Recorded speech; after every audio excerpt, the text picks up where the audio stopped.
Assalamualaikum warahmatullahi wabarakatuh. Kita dari kelompok 2 ingin mempresentasikan tentang Kerajaan Aceh. Sebelum kita memulai presentasinya, saya ingin perkenalkan anggota kelompok kami. Yang pertama ada Afifah Laila Syahir absen 2, saya Ajriatila Bayaki absen 3, Muhammad Rifai absen 22, Revano Zafran Alfareza absen 29, Zahra Khairunisa absen 36. Yang pertama ada peta atau lokasi kerajaan.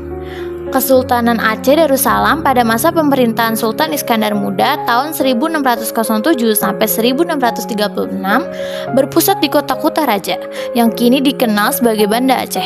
Kota ini terletak di ujung utara Pulau Sumatera di wilayah yang sekarang menjadi bagian dari Provinsi Aceh, Indonesia.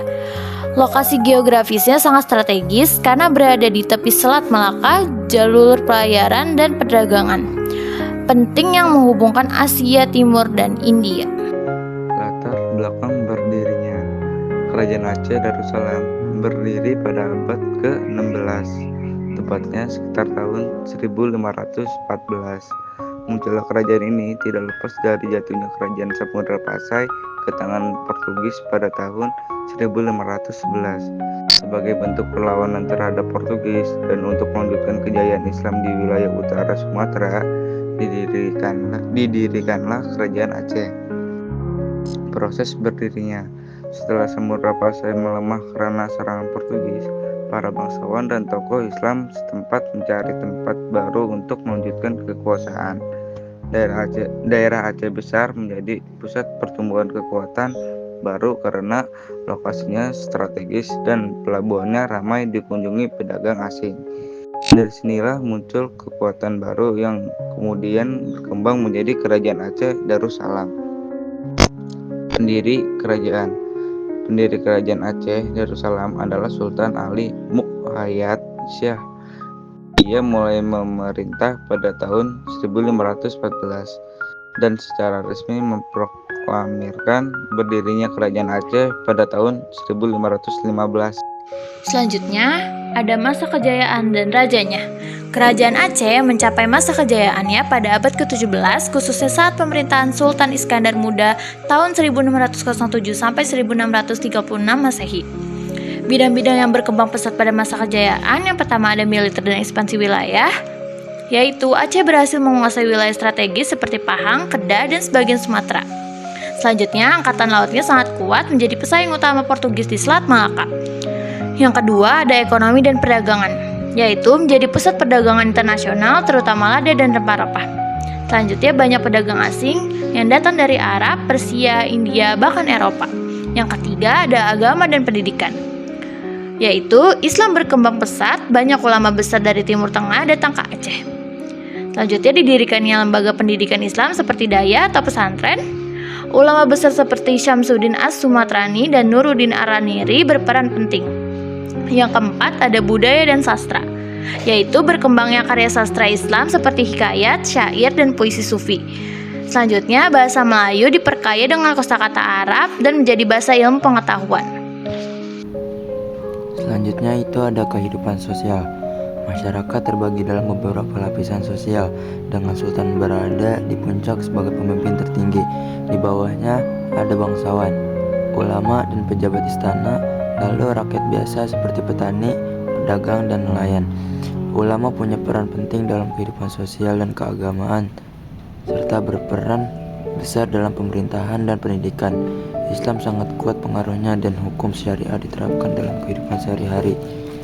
Pendidikan agama juga berkembang pesat sehingga Aceh menjadi pusat studi Islam di Asia Tenggara. Faktor penyebab keruntuhan Kesultanan Aceh. Pertama ada konflik internal, perebutan kekuasaan antar bangsawan setelah Sultan Iskandar Muda wafat melemahkan stabilitas. Yang kedua ada perang saudara, terutama pada masa Sultan Alauddin Jauhar Al-Mansyah. Perang saudara merusak dan menghabiskan sumber daya. Yang ketiga ada Traktat Sumatera 1871. 1. Inggris memberikan kebebasan kepada Belanda untuk memperluas pengaruh di Sumatera, termasuk di wilayah Kesultanan Aceh. 2. Sebagai gantinya, Belanda memberikan hak dengan bebas bagi pedagang Inggris di wilayah Sumatera. 3. Inggris mencabut perlindungan tidak resmi terhadap Kesultanan Aceh.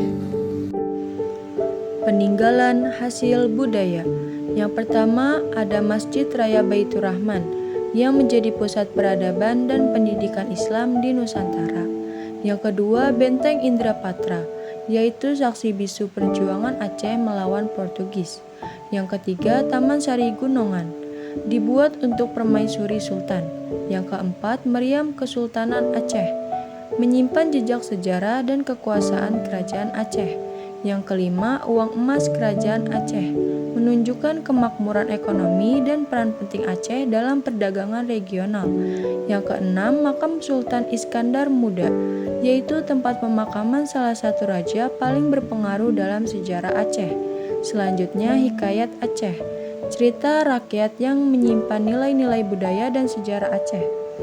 Selanjutnya Bustanus Salatin, yaitu kitab yang ditulis oleh Nuruddin Araniri berisi catatan sejarah dan perkembangan kerajaan Aceh. Lalu bahasa Aceh, bahasa yang masih digunakan hingga saat ini dan merupakan bagian penting dari identitas budaya Aceh. Selanjutnya tradisi lisan, seperti hikayat, syair, dan pantun yang menyimpan cerita-cerita sejarah dan nilai-nilai budaya Aceh. Selanjutnya, kesenian, seperti tari saman, rato jaro, dan didong yang merupakan bagian penting dari budaya Aceh. Yang terakhir, upacara, seperti peusijuk, sumang, dan megang yang masih dilakukan hingga saat ini dan menyimpan nilai-nilai budaya Aceh. Sekian dari kelompok kami, kurang lebihnya mohon maaf. Wassalamualaikum warahmatullahi wabarakatuh.